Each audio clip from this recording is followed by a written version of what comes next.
Chers compatriotes, chers amis de la liberté, puisqu'il semble me revenir la responsabilité de dire le mot qu'il convient pour le peuple congolais au vu des situations inacceptables et fortement scandaleuses que traverse notre pays et qu'une opposition digne de ce nom devrait dénoncer avec la dernière énergie, les mots les plus justes et les plus droits. Puisqu'il semble me revenir cette tâche, je la prends avec responsabilité et je l'assumerai sans aucune gêne, sans aucun recul, sans aucun tremblement possible. L'actualité, vous savez, a été assez riche ces derniers temps, notamment sur l'affaire gabonaise où il a été révélé que le président du Congo, qui prend le Congo pour un don de ses parents, puise dans les caisses de l'État pour distribuer aux voisins du Congo, alors que dans le même temps, dans notre pays, les problèmes sont à un niveau incroyable où des étudiants manquent de bourse depuis 39 mois, où les collectivités locales ne sont pas payées, où les retraités sont dans une misère et dans une souffrance indicible. Monsieur Sassou Nguesso, sans aucune gêne, distribue de l'argent aux pays voisins, sans aucun papier de l'État, de l'argent qu'il dispose dans ses maisons, dans ses biens, juste un coup de fil et ses données, et on quitte le Congo avec des valises de milliards de francs CFA pour faire quoi? Pour soutenir la candidature d'un homme qui a 76 ans. C'est vraiment une injustice énorme, il faut le dire, il faut le dénoncer, mais malheureusement ce n'est pas la seule, parce que ce système s'est constitué en une mafia totalement dédiée au détournement de fonds, au détournement d'argent. Des scandales, il y en a tout le temps. Malheureusement, le peuple congolais n'en entend pas parler tous les jours. Malheureusement, le peuple congolais ne sait pas que M. Jean-Jacques Bouya, qui se passe pour être un ministre important du pays, mais un ministre, c'est quand même la respectabilité, eux non, est allé cacher de l'argent en Chine qu'il ne peut plus reprendre, parce qu'en Chine, une fois que l'argent est entré, on ne peut plus le reprendre que de manière parcimonieuse et limitée, et cette affaire a fait un scandale mondial. Même scandale que, en ce qui concerne M. Ondongo Gilbert, qui s'est retrouvé dans une de ses villas au Portugal, ils en ont partout, ils s'achètent au détriment du peuple congolais, deviennent des milliardaires alors qu'ils ne sont payés que par l'impôt des Congolais. Il s'est acheté une maison au Portugal dans laquelle on a retrouvé 8 millions. Et je remercie beaucoup l'association Les Indignés 242 qui nous révèle une grande partie de toutes ces affaires ou qui essaie de les compiler et de les poursuivre de commun avec la presse française, de commun avec des associations très importantes telles que l'association Survie en France qui se bat pour toutes ces affaires. Il y en a des tas et des tas, notamment l'affaire Gunvor qui consiste un jeu où Monsieur Denis Christel Sassou Nguesso, ministre de la République aujourd'hui, mais à l'époque grand cadre de la SNPC, en complicité avec Bruno Itoa, grand prieur devant l'Éternel, avec Denis Ngokana, avec Lucien Ebata, avec bien d'autres membres de cette escroquerie familiale et clanique. C'est-à-dire que vous entendez que le baril est à 50 $, eux il l'achetait à 5 $, il l'achetait à 8 $ pour aller le revendre à des compagnies étrangères au prix réel ou pas très loin du prix réel, en cachant, en montant sur les factures. Tout ça, c'est du vol commis sur le dos du peuple congolais qu'on entretient ainsi dans la misère et dans la souffrance pendant que eux s'achètent d'énormes villas à travers le monde, des villas parfois où dans toute leur vie ils ne passeront qu'une seule nuit, et où il y a des employés pour entretenir le jardin. Vous avez d'ailleurs, M. Sassou Nguesso a délégué un autre de ses gendres nommé M. Johnson, d'origine togolaise, à qui il a chargé des affaires immobilières de la famille. Apparemment, pour rentrer dans cette famille-là, il faut déjà montrer patte blanche, jurer que je suis un voleur devant l'Éternel et que je ne reculerai pas. Et là, on vous confie des choses, comment cacher l'argent de l'État, comment cacher l'argent du peuple. À titre personnel, il m'est arrivé de travailler à un moment donné pour une agence qui s'occupe de la gestion de patrimoine, où je me suis retrouvé avec du patrimoine des Congolais à gérer là-dedans. Il y avait 6 Congolais qui étaient là et qui avaient donné du patrimoine en gestion, parce que j'ai travaillé dans les assurances il y a quelques années, hein. Donc dans les assurances vie, des placements financiers par-ci par-là, et nous avons géré des patrimoines de Congolais. J'en avais 6 ou 8 dans mon entreprise. Je me rappelle encore des noms, je les ai dans un cahier, et il y en avait qui déposaient, qui avaient des sommes équivalentes à 30, 40, 50 milliards dans leur compte, et pour lesquels on devait racheter des appartements, acheter des actions des entreprises et ainsi de suite à travers le monde. C'est comme ça, ce régime est ainsi fait. Donc il faut le bousculer.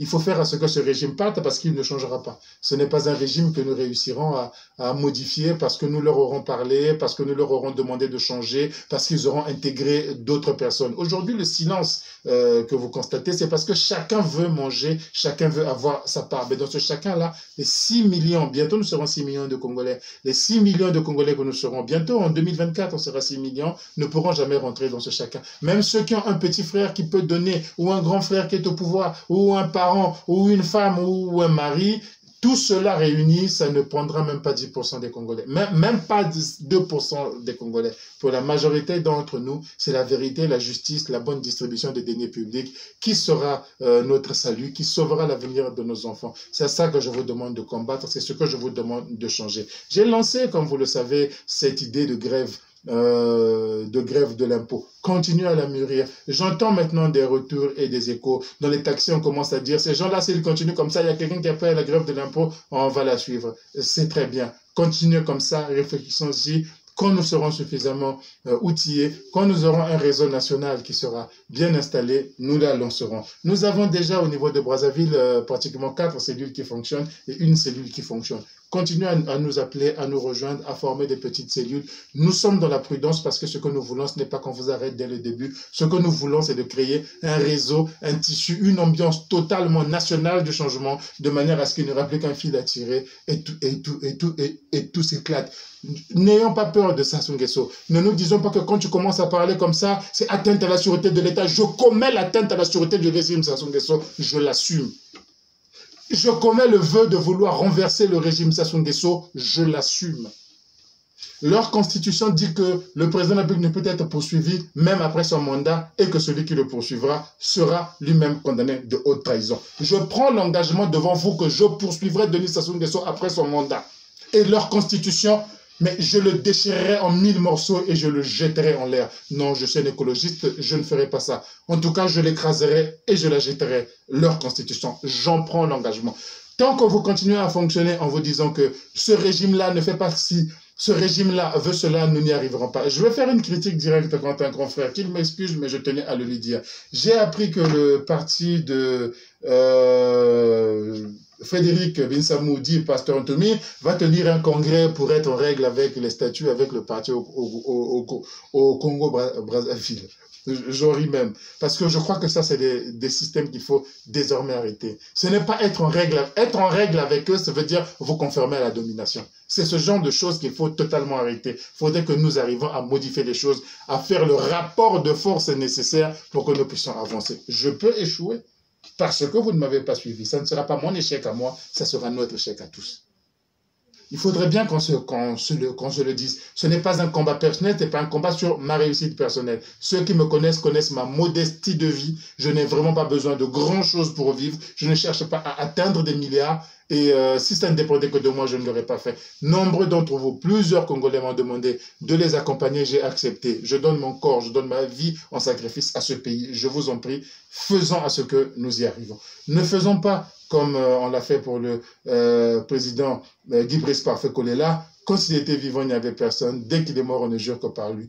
Ne faisons pas ce que nous avons fait au général Jean-Marie Michel Mokoko. Quand il a appelé au soulèvement, il n'y avait personne. Depuis qu'il est en prison, tout le monde a sa photo comme photo de profil. N'attendons pas d'avoir des héros vivants. Allons-y des héros morts, pardon. Allons-y pendant qu'on est vivant. Essayons de changer quelque chose maintenant, sans avoir peur de ce régime, sans avoir peur de ses représailles. Il faut sortir complètement de ce qu'il vous a dit de faire. On me le demande, je vous dis, les discussions que j'ai, j'en ai tous les jours parce que des centaines de Congolais me rejoignent tous les jours. Beaucoup veulent connaître mon programme, ma vision, qu'est-ce que je vais changer, qu'est-ce que je vais modifier. Me demande, mais quand est-ce que tu attends pour créer un parti à Brazzaville? Je ne le ferai pas.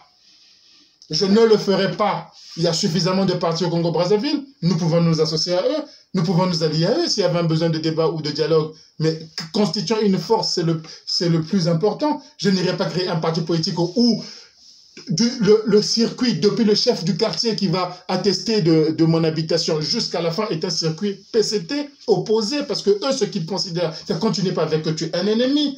Il faut te mettre les bâtons dans les roues. Je n'ai aucune envie de changer de discours. Je ne vais pas me plier devant eux. Je vous appelle à renverser ce régime par tous les moyens nécessaires. tous les moyens nécessaires, n'hésitez devant rien. Si vous êtes chrétien, Dieu vous pardonnera. Ce régime est un régime impie. C'est un régime contre la volonté de Dieu, s'il en est. Je vous en prie. Donc, nous n'avons pas l'intention de nous conformer à ce qu'ils font, mais nous avons l'intention de créer un véritable rapport de force.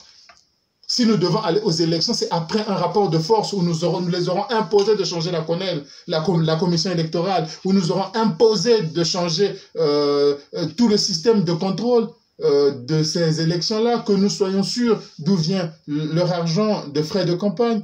Ce n'est pas possible. Nous ne pouvons pas partir comme ça. Comme je vous le disais, l'affaire des 1 million, ça c'est pour 1 milliard, ça c'est pour les étrangers. Combien va au niveau du PCT? C'est un parti qui ne prélève aucun impôt, qui n'a pas une usine. Mais ce parti politique, ses dirigeants ont un salaire de ministre d'État, sachant que chez nous, ce salaire dépasse les 15 ou 20 millions. Ils ont des frais de fonctionnement absolument ahurissants. Ils sont capables de donner 50 millions à chaque candidat député, 20 millions à chaque candidat aux élections locales. Comment voulez-vous combattre avec un parti comme ça? Il ne suffit pas juste de regarder le résultat. La corruption est toute une chaîne. Le trucage des élections est tout un jeu mis en place. Lorsque vous avez une télévision nationale qui n'est consacrée qu'aux nouvelles et aux actualités du régime, n'est accessible que les gens du régime, ce n'est pas possible. L'élection est déjà truquée en ce moment-là. C'est pas la peine d'y aller dans ces conditions-là. C'est pas la peine. Donc, créez le climat insurrectionnel, disons-nous que c'est possible, que le changement est possible, passons-nous le message, distribuez les vidéos que je suis en train de vous envoyer, prenez-les, mettez-les dans une clé USB, distribuez-les à ceux qui n'ont pas de smartphone, distribuons ce message. C'est pas parce que je suis le meilleur que je le fais, c'est parce qu'à un moment donné, certains ont estimé que les combattants sont tous tombés et que je pouvais le faire. Et moi, je le dis, mais sans aucune gêne, parce que j'ai accompagné beaucoup d'acteurs politiques. Lorsque je pensais qu'il y avait des gens qui avaient les meilleures idées que moi, qui étaient les mieux avancés, qui avaient la meilleure aura, moi, je ne l'aurais pas fait. Et encore aujourd'hui, si l'on me dit que il y a des gens qui sont là, qui ont une meilleure expérience, qui ont une meilleure assise populaire, qui ont une meilleure avance sur les choses, moi, je les accompagnerai sans aucun problème. Je l'ai déjà fait. Tout au long de ma vie, ceux qui connaissent ma carrière politique savent ce que j'ai fait. Mais c'est qu'aujourd'hui, je suis là, je vous demande de m'accompagner, je vous demande de ne pas faire de moi un héros inutile demain. Allons au combat pour changer ce régime kleptocratique, pour l'enlever du pouvoir. Quand on dit changer ce régime, il y en a qui pensent que je suis en train de dire, de lui donner d'autres manières de faire. Elle n'en prendra pas. Ce régime est foutu. Ce régime est sans espoir. Ce régime ne vous aime pas. Il met à petite dose des petites... Regardez même les petites rues qu'on est en train de construire, les écoles qui sont réfectionnées ici et là. Mais c'est fait par des dons de l'Union européenne. C'est fait par des dons de la Banque mondiale. Ils ne veulent plus rien faire. Parce que le pétrole, le peu qu'ils en perçoivent, en se distribuant, ils sont déjà contents. Regardez la situation de notre Premier ministre. C'est quelqu'un qui est là au pouvoir, qui n'a aucun pouvoir et il le sait. Mais il se moque complètement, son salaire passe. Il s'occupe de ses chantiers, il construit des maisons. Voilà, ce sont des gens qui ne sont plus en phase avec le peuple. Il n'y a rien à attendre d'eux. Rien du tout. Ce qu'il faut faire aujourd'hui, c'est de faire table rase, c'est de réfléchir à de nouvelles institutions, c'est de réfléchir à une nouvelle constitution, un nouveau partage du pouvoir, un nouveau droit de regard du peuple, des distributions de nos richesses déjà acquises au peuple et de la création de nouvelles richesses, c'est-à-dire la création de l'emploi et du travail. Mais ce n'est pas possible à quelques mois, à quelques semaines et jours de la rentrée scolaire d'entendre que le président de la République distribue de l'argent à des partis politiques étrangers. C'est vraiment choquant, mais ne restons pas au choc, agissons. Ne restons pas au choc parce qu'on pourra dénoncer tout ça. Je peux vous assurer qu'il n'y aura aucun effet, absolument aucun, sur leur manière de gouverner, sur leur manière de gérer le pays. Aucun, si vous ne passez pas à l'action. J'ai parlé de la grève de l'impôt. Je vous assure que si vous y réfléchissez bien, ça sera un premier bras de fer.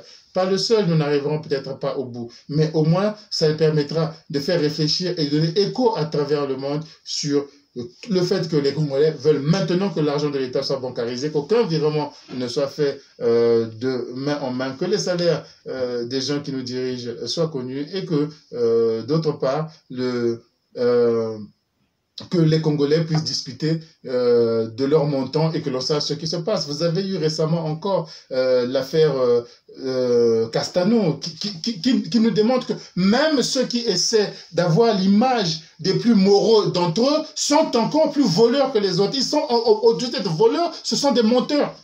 Voilà dans quel climat nous nous retrouvons. Dernièrement, il y a un petit, entre guillemets, fait divers, parce que tout ce qui concerne le peuple congolais ne peut pas être traité avec légèreté, sur une histoire d'une personne qui serait morte et le Premier ministre aurait donné de l'argent pour son enterrement. Certains ministres auraient volé cet argent, mais ça, ils sont nommés pour ça, ils le savent. Certains anciens ministres. Mais moi, ce n'est pas cette partie de l'argent qui avait été volé qui m'intéresse, mais surtout de savoir quelles sont les conditions pour que certaines personnes se fassent enterrer aux frais de l'État payés par le Premier ministre?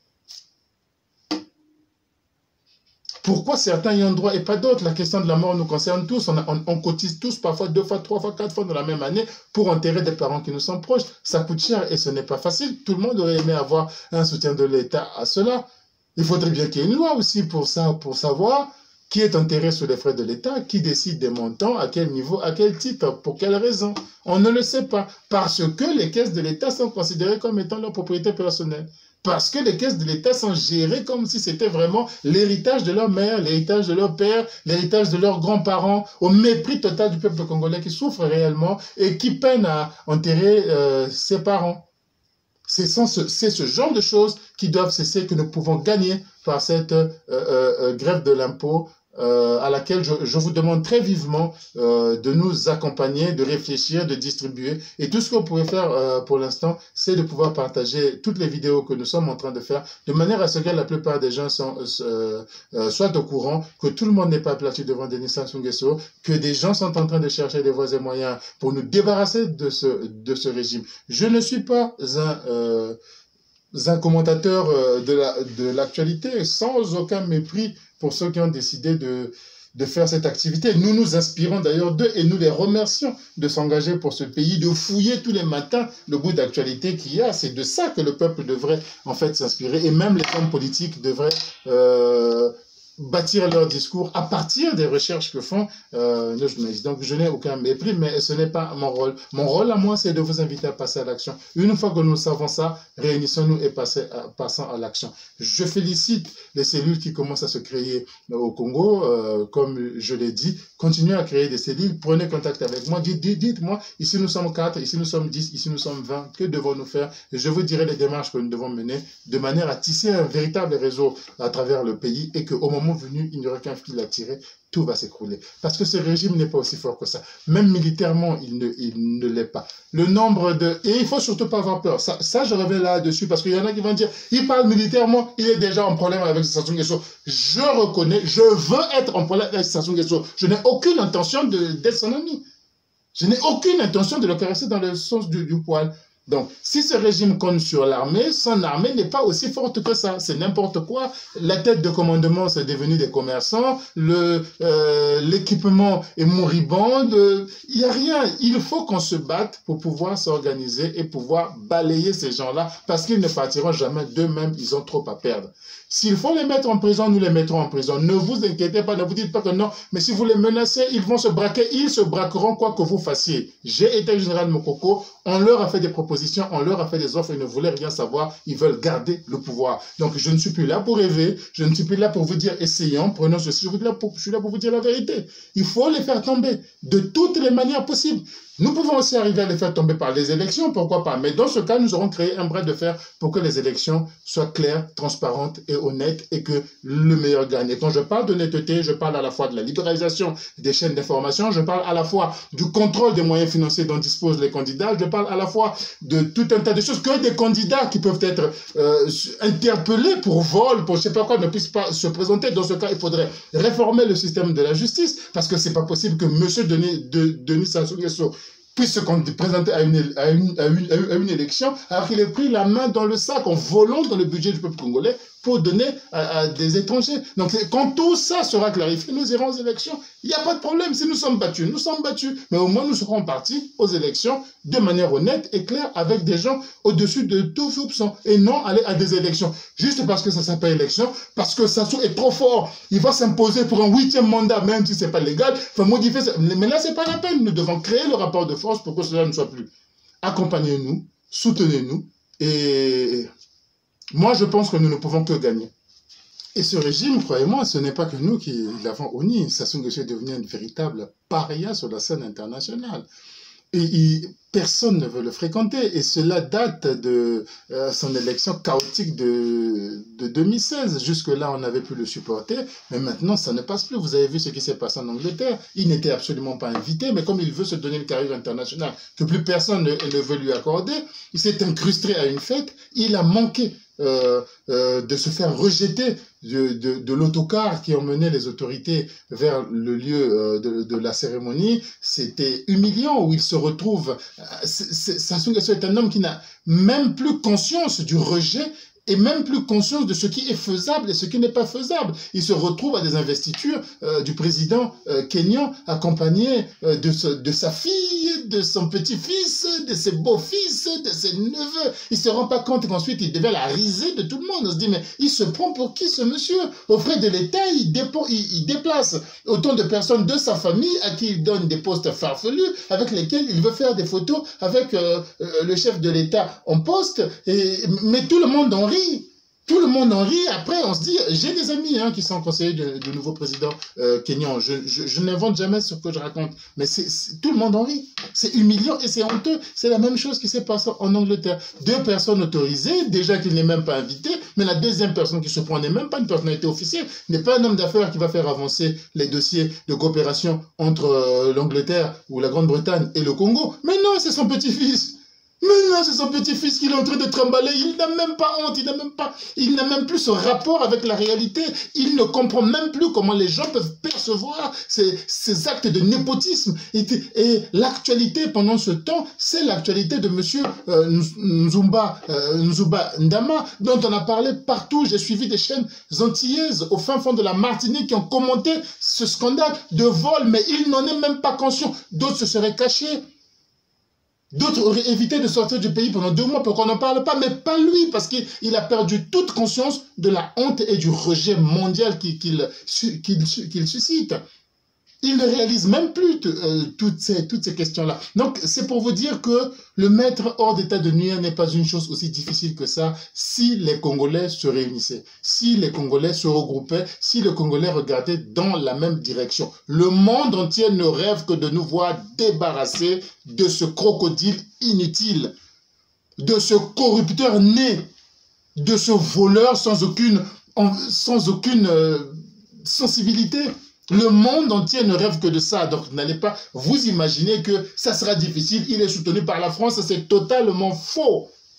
C'est totalement faux et lorsque est arrivée une délégation du Congo en France, c'était je crois toujours Colonel Makosso au courant d'aucun dossier, mais quand voulez-vous obliger que RFI l'invite, la première question qui lui a été posée, mais vous avez été ostracisé par la France depuis des années. Voilà, c'est ça la réalité. Arrêtez de rêver de tous ces discours-là. Il est soutenu de personne, c'est seulement votre peur, votre incapacité à agir qui fait qu'ils sont encore là. Le monde, la terre entière sera soulagée que nous lui en débarrassions.